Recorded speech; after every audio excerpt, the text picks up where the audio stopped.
Dan seperti kita saksikan Tribuners bahwa tim UNESCO itu sudah mendatangi Pulau Panambungan ini. Mereka menyelam di sekitar pantai Panambungan, meneliti terumbu karang yang ada di pulau. Mereka juga melakukan penanaman ulang atau menurunkan karang untuk bisa ke Panambungan. Saya bersama tim ada Sanok Prajer dan Muslimin Emba menyampaikan terima kasih dan sampai jumpa dalam wisata virtual Tribun Timur selanjutnya. Assalamualaikum warahmatullahi wabarakatuh.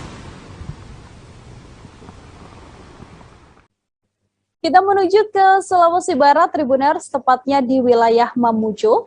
Ada banyak pilihan destinasi wisata di kota Mamuju. Satu di antaranya adalah Kali Sokdo Mamuju, atau yang juga dikenal dengan Kali Mamuju. Jaraknya sekitar 2 km dari kota Mamuju.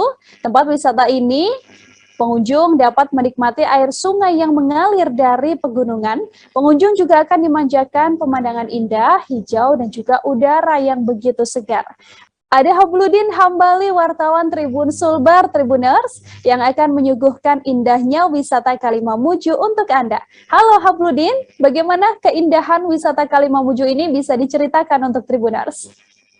Ya, halo Tribuners dimanapun Anda berada, saya Habludin, jurnalis tribunsulbar.com.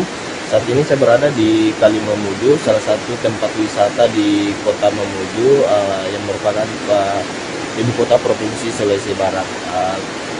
Kali Mamuju ini tidak jauh dari kota Mamuju itu sendiri.